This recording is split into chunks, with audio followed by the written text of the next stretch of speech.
Studio Coop, a content marketing agency curating over 2 billion plus views and 5 million plus followers. உங்களோட எக்ஸ்பர்டைஸை social media செட்டா மாத்தணுமா? இப்பவே டிஸ்கிரிப்ஷன்ல இருக்க ஃபார்மை ஃபில் பண்ணுங்க. அப்பா எனக்கு ஒரு போர்ட்ஃபோலியோ ரெடி பண்ணு. 50 lakhs மியூச்சுவல் ஃபண்ட் போர்ட்ஃபோலியோ எழுதி இருந்ததே அப்படி வேர்டு. ஓகே. கரெக்டா 6 மாசம் முடிச்சிட்டு வந்து என் பொண்ணா காமிச்சேன். இந்த 50 lakhs ஒரே வருஷம். ஆமா 5 மாசம் தான் ஆமா 5 மாசம் தான். 50 லட்சம் தான் வெச்சுக்கிட்டீங்க. அடகு வைக்கிற ஒரு ஆர்னமெண்ட் எப்படி உனக்கு அசட்டா வரும், growth-ஆ இருக்கும்? தங்கம் விலைகின்ற சவரனுக்கு இவ்வளவு தூரம் ஏறிய நியூஸை மட்டும் கேட்கறேன். என் ஒய்ஃப் சமையல் அறையில எங்கடா தங்கம் வேலை செய்யுது, சும்மா பொட்டிக்கெல்லாம் தூங்குது. அதுல நகை காணாம போனா 5 லட்சம் தான் உனக்கு இன்சூர். லேண்டு கூட இருக்குது இன்னும் என்கிட்ட. திரும்ப சொல்றேன், ஸ்ரீரங்கத்துல இன்னும் லேண்டு கூட இருக்கு. ஈக்குவிட்டி கொடுக்குற மல்டி பேக்கரை ஒரு வெங்காயத்துல இங்க கொடுக்க முடியாது. இப்போ என்னோட கேள்வி என்னன்னா, உங்க பொண்ணு வந்து விளையாட்டுத்தனமா உங்கள்ட்ட வந்து அப்பா எனக்கு ஒரு போர்ட்ஃபோலியோ ரெடி பண்ணு ஆமா அப்படின்னு கேட்டிருக்காங்க. ஆமா நீங்களும் ஓகேன்னு சொல்லுங்க. ஆமா எவ்வளவு அப்படின்னு கேட்டா 50 லட்சம் அப்படின்னு இருக்காங்க. ஆமா இது நான் எவ்வளவு ரியாக்ஷன் கொடுக்குறேன், நீங்க என்ன பண்ணிருக்கீங்க? ஓகேமா பண்ணிடலாம் அப்படின்னு இருக்கீங்க. ஆமா போயிட்டு வந்திருக்கீங்க. ஆமா ஒரே வருஷம். ஆமா 5 மாசம் தான் ஆமா 5 மாசம் தான். 50 லட்சம் தான் வச்சுக்கோங்க. இது சாக்லேட்டா இல்ல என்னது இது? இல்ல என்னோட கேள்வி அதான், என்ன கடையில வாங்கி கொடுக்குற சாக்லேட்டா? 50 லட்ச ரூபாய்க்கு போய் போர்ட்ஃபோலியோ ஒரே வருஷத்துல கொண்டு வந்து உங்க பொண்ணு கேட்டாங்கன்னு சொல்லி கொடுத்துட்டீங்க. எப்படி பண்ணீங்க? அதான் அது வந்து முதல்ல வந்து என் பொண்ணு வந்து கேட்ட உடனே, அதாவது என் பொண்ணு வந்து எப்பவுமே நாங்கள் தூங்கும்போது இந்த தலவாணி கடியில் வந்து பேப்பர் எழுதி வைப்பாங்க. நான் ஏந்திரிப்பேன், தலாணி கடியில் பார்ப்பேன், அதில் இருக்கும் பென்சில் வேணும், ரேசர் வேணும், எனக்கு என்ன வேணும் அதை எழுதுவாங்க. ஏன்னா அவங்க அம்மா த்ரூவில் வர்றதுக்கு அவங்களுக்கு பயம். ஓகே. ஏன்னா தொலைச்சிருப்பாங்க ஸ்கூலில், அதனால என்கிட்ட எழுதி வச்சிருவாங்க. அதில் எடுத்து நான் எடுத்துட்டு அடுத்த நாள் வந்து பார்த்தீங்கன்னா அடுத்த நாள் லவ் யூ டேடின்னு இருக்கும். அது ஒன்று, அதில் இதெல்லாம் ஒரு கணக்கு எங்களுக்குள்ள. அப்போது ஒரு அன்னைக்கு சண்டே வந்து பார்க்கும்போது அந்த பேப்பர் கூட நான் I can share with you இன்னும் வச்சிருக்கேன். 50 lakhs மியூச்சுவல் ஃபண்ட் போர்ட்ஃபோலியோ எழுதி இருந்ததே அப்படி வேர்டு. எனக்கு தெரியும் இது என்ன, யார் எழுதி கொடுத்தாங்க, நான் கூட்டாங்க வா நீ என்ன என்னன்னு உனக்கு தெரியுமா, அது என்னன்னு தெரியுமா, எங்கே பார்த்துருன்னா இல்லைப்பா நீ மார்க்கெட்லாம் பார்த்துட்டு இருந்தீங்களா, அதில் இந்த மியூச்சுவல் ஃபண்ட் அனலிஸ்ட்னு சொல்லி கேள்வி கேட்குற நேரம் வரும். 4 to 4:15 வரும் சிஎன்பிசியில். ஓகே. அதை நான் எப்பயோ உட்காந்து பார்த்துட்டு இருந்திருக்கேன். அதை பார்த்துட்டு நான் இந்த யூடியூப்ல பேசுறது ஃபோன்ல பேசல. ஓகே சார் இப்போ எனக்கு கால் வரும்ல, என் ஃப்ரெண்ட் சொல்ல என்ன போர்ட்ஃபோலியோ வச்சிருக்க, 50 லட்ச ரூபா போர்ட்ஃபோலியோனா போர்ட்ஃபோலியோடா, இதெல்லாம் பேசி பேசி பேசி பேசி என் பொண்ணுங்களுக்கு கேட்டுருச்சு. ஓகே. அவனு கேட்டேனே 50 லட்சம் நீ கேட்டிருக்க, சரி ஓகே. நான் என்ன சொன்னேன்னா அதான் என் பொண்ணுகிட்ட சொன்னேன் 50 லட்சம் வேணும் டேடி, ஓகே டேடின்ட்டு அது ஓடிடுச்சு. ஓகே. நான் அதை வச்சுட்டு இப்படி பார்த்துட்டு இருந்தேன். அப்புறம் யோசிச்சேன், பாக்கெட்டில் வச்சேன், இப்படி வச்சேன், இப்படி வச்சேன், இப்படி பார்த்தேன், யோசிச்சேன். அன்னைக்கு எங்கள் அம்மா அப்பா எனக்கு ஒரு 3 லட்ச ரூபாய் போர்ட்ஃபோலியோ கிரியேட் பண்ணியிருந்தா. ஓகே. 2000 இன்னும் நீ நானும் இங்கே உட்காந்து பேசியிருக்க மாட்டோம். லேண்டு கூட இருக்குது இன்னும் என்கிட்ட. திரும்ப சொல்கிறேன், ஸ்ரீரங்கத்தில் இன்னும் லேண்டு கூட இருக்குது. ஈக்குவிட்டி கொடுக்குற மல்டி பேக்கரை ஒரு வெங்காயத்தில் இங்கே கொடுக்க முடியாது. உண்மையா இல்லையா? டைட்டன் ஸ்டாக்கை வாங்கினா ஜுன்ஜுன்வாலா இன்றைக்கும் பெரிய ஆளாக இருக்காரு. ₹1 வாங்கினாருப்பா.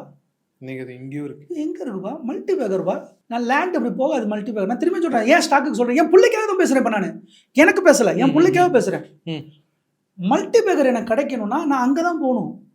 அன்னைக்கு போட்டிருந்தோன்னா இன்னைக்கு நீ நானும் வேற மாதிரி பேசிகிட்டு இருந்திருப்போம். ஓகே, ஸ்டாக்கு பேரை சொல்ல விரும்பல, எந்த ஸ்டாக்கு பேரையும் நான் சொல்லி இது வேர் நாட் ரெஜிஸ்டர்ட். ஆனால் பங்குகளை 20-30 வருஷத்துக்கு முன்னாடியே வாங்கி விட்டுருந்தோன்னா அதை எங்கள் அப்பா பண்ணல. அட்லீஸ்ட் என் பொண்ணு அதை கேட்டுருச்சு. அதை நான் நிறைவேற்றணுன்ட்டு நான் என்ன பண்ணேன், ஜஸ்ட்டு ஓப்பன் பண்ணி லிங்க்டின் ஓப்பன் பண்ணேன், 10 பேர் ஃபில்டரை பிடிச்சேன், அப்ளை பண்ணேன், கம்பெனியோட வெப்சைட்டில் போனேன், அடித்தேன் ஏடிஎஸ், அதே ஏடிஎஸ் சிவி அடிச்சு ஆற்றினேன், ஷார்ட் லிஸ்டடு உள்ளே போனேன், துபாய் போனேன், முடித்தேன். கரெக்டாக 6 மாதம் முடிச்சுட்டு வந்து என் பொண்ணுகிட்ட காமிச்சேன், இந்த 50 lakhs அப்படின்னு.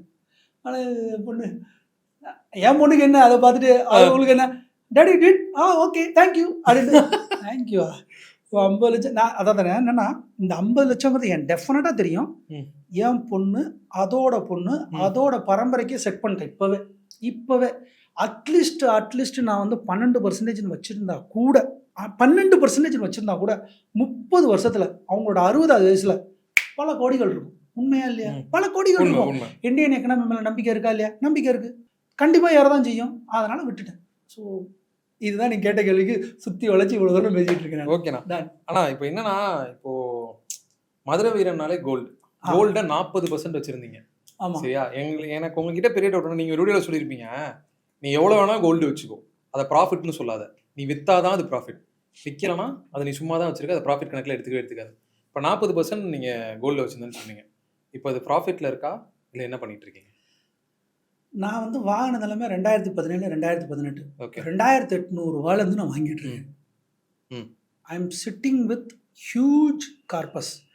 நான் ஃபஸ்ட்டு நான்லாம் கொடுக்கும்போது அன்னைக்கு ஒரு அமௌண்ட்டு சொன்னேன்ல, அதெல்லாம் டபுள் ஆகி ட்ரிபிள் ஆகி போயிடுச்சு. நான் Okay. சொல்கிறேன் கார்பஸ்லாம் போயிடுச்சு. இப்போ நான் கேள்வி என்னன்னா, அப்ரிசியேஷனா நம்பரில் இருக்குது. எதில் இருக்குது? நம்பர்ல இருக்கு. நம்பரில் இருக்குது. நம்பர்லாம் வேலைக்கு இல்லை. அக்கௌண்ட்டில் இருக்கா? ம். பாசிவாக வருதா? எனக்கு ஹெல்ப் பண்ணுதா? நான் அதை யூஸ் பண்ணுறேனா? நான் அதை யூஸ் பண்ணி எக்கனாமியோட, கன்சியூமரோட, கேபெக்ஸோட, எக்கனாமியோட ஜாயிண்ட் ஆகி ஜிடிபியோட எங்கே கனெக்ட் ஆகுதா? இல்லை. ஜஸ்ட்டு என்னோட லாக்கரில் இருக்குது. தங்கம் விலைகின்ற சவரனுக்கு இவ்வளோ தூரம் ஏறிய நியூஸை மட்டும் கேட்குறேன். என் ஒய்ஃபு சமையல் அறையில் அவங்க உள்ளேருந்து போனால் என் ஒய்ஃபு லைட்டாக கரண்டி தட்டுவாங்க, டிக் டிக் அப்படிவாங்க. எனக்கு புரிஞ்சிடும். ஏறிடுச்சான் சும்மா நீ வேற அப்படிவாங்க. அப்போது என் மனைவிக்கு ஹாப்பி, எனக்கு ஹாப்பி. ஆனால் நாங்கள் ரெண்டு பேரும் யூஸ் பண்ணாமல் என் பிள்ளைங்கிட்ட தான் கொடுக்க போகிறோம். அப்போ எங்கள் 2 பேத்துக்கு எப்போ அது யூஸ் ஆகும்? அதனால் அந்த விற்கணுங்கிற எண்ணமே நமக்கு வரமாட்டேங்குது. இப்போ நான் விற்கணும்னு சொல்கிறேன், என் ஒய்ஃப் என்னை பார்ப்பாங்க லெஃப்ட் ரைட்டு, என்னது விற்கணுமா? அவ்வளோதான், 3 நாளைக்கு சோறு தண்ணி கிடைக்காது. பேசவே மாட்டாங்க. விற்கணும்னு பேச்சு எடுத்தால் பேச மாட்டாங்க. எதுக்கு விற்கணும்? அதெல்லாம் விற்க முடியாது. இருமா உட்காந்து பேசுங்க. இல்லைங்க அதெல்லாம் கிடையாது, போச்சு. அப்போ பேச்சுக்கு இங்கே வேலை கிடையாது. அப்போ எப்போ தானே விற்ப? இங்கே பாரு, அப்ரிசியேஷன் நம்பரில் இருக்குது. சிம்பிள். தமிழ் கம்யூனிட்டி இல்லை டோட்டல் சவுத் இந்தியாவே 34,000 டன் நம்ம வச்சுருக்கோம்ல. அடகு வைக்கிற போது தான் பிரச்சனை வரும்போது தான் கோல்டு ஹெல்ப் பண்ணுது சொல்கிறாங்க. எல்லாரும் ஹெல்ப் பண்ணுதுங்கிறாங்க. அடகு வைக்கிற ஒரு ஆர்னமெண்ட்டு எப்படி உனக்கு அசட்டாக வரும், க்ரோத்தாக இருக்கும்.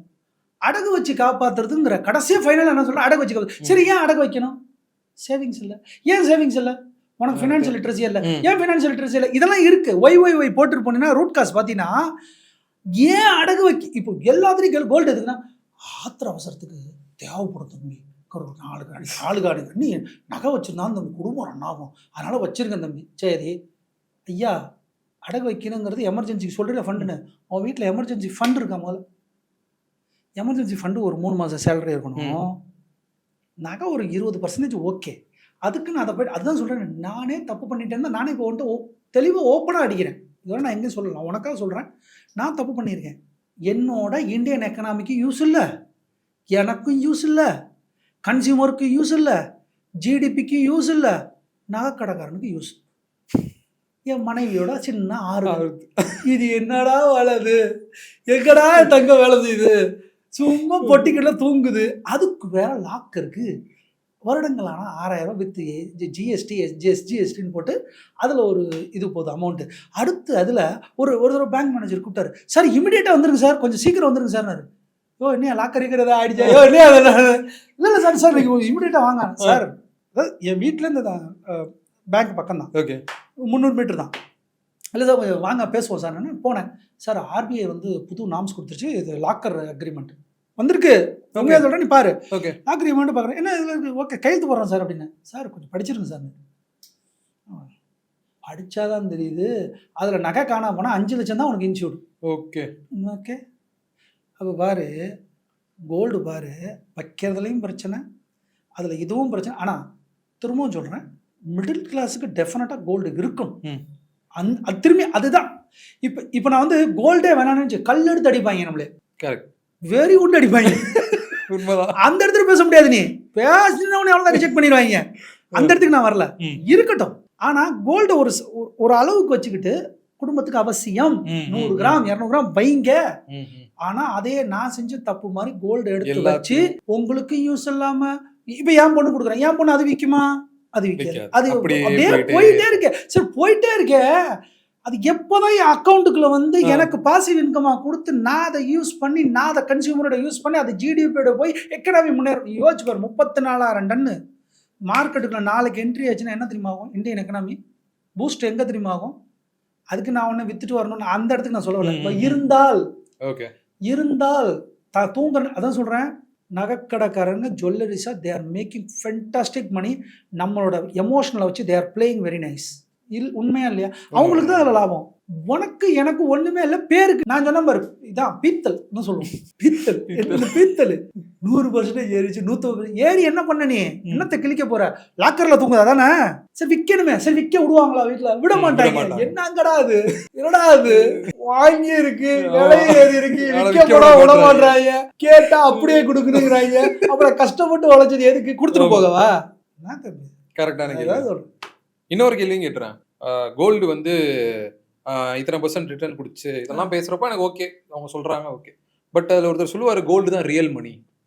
இப்போ திடீர்னு இப்போ நம்மளே நிறைய பேசுகிறோம், குளோபல் அன்சர்டினி நடக்குது, நிறைய இடத்துல வார் வந்து ஆரம்பிக்குது, இந்த மாதிரிலாம் இருக்குது. திடீர்னு ஒரு நாள் World War 3 வந்துருச்சு, ஏதோ ஒன்று வந்துருச்சுன்னா நான் கோல்டு தானே காப்பாற்றும், காசை கொண்டு போய் நான் எங்கே கொடுப்பேன்? இதைத்தான் கேட்குறாங்க. அப்போ நான் கோல்டு வாங்கி வைக்கிறதா சரின்றாங்க. தம்பி கேட்ட கேள்விக்கு நான் வந்துடுறேன். Gold is real money. Real money உண்மைதான். கரன்சிக்கு இருக்கிற வேல்யூவோட கோல்டுக்கு வேல்யூ இருக்கு. கரெக்ட்.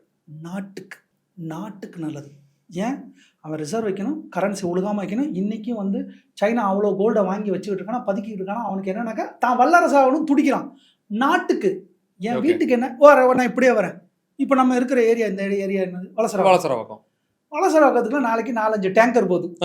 நீ உயிரை காப்பாத்தியோ உன் கோல்டை காப்பாத்துவியா? ஆப்வியஸ்லி உயிரை தான் காப்பாற்றுவேன். லாக்கரை எடுத்துட்டு போயிட்டு கோல்டை அப்படியே எடுத்துட்டு போயிட்டு அங்க இருக்கிற நான் சேட்டு கடையில கொடுத்தா சேட்டு கடையை போட்டுட்டு முதல்ல அவன் ஓடி இருப்பான். அது எப்படி உலக வாரம் வந்தா கோல்டு காப்பாத்துதா? முதல்ல நம்மளை காப்பாத்திக்கணும். இப்போ அன்சர்டினிட்டி வந்துருச்சுப்பா. அன்சர்டினிட்டி விற்கணும்ல. எங்க போய் விற்ப? பிளைட் ஓடாது, எங்க இருக்காது, எங்க போய் விற்ப?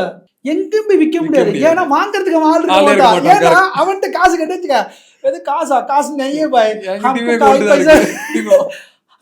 சொல்லுவா, உனக்கு காசு குடுக்க எனக்கு காசு இல்லை, இப்போதைக்கு உலக புறத்தகம் வந்துகிட்டு இருக்கு, அங்க டேங்கர் வந்துட்டான், அங்க துப்பாக்கி எடுத்து சொல்ல போறான், என்கிட்ட காசு இல்லைம்மா. கரெக்டு தான். ஒரு கோல்டு காப்பாது கதை விடாதீங்க, காப்பாற்றும் கோல்டு தான். திரும்ப சொல்றேன், பேண்டமிக்ல அத்தனை குடும்பங்களும் வேலையை விட்டு இழந்தப்ப லாக்கர்ல இருந்த கோல்டு தான் யூஸ் ஆச்சு. அக்ரி. அதே போல மியூச்சுவல் ஃபண்டு ஹெல்ப் பண்ணுச்சு. எத்தனை பேருக்கு தெரியும்? அது கோவிட்ல கிராஷ் ஆச்சு, ப்ராஃபிட்ல உட்காந்துருந்தவன் புக் பண்ணி அவனோட 6 மாசம் சமாளிச்சான்.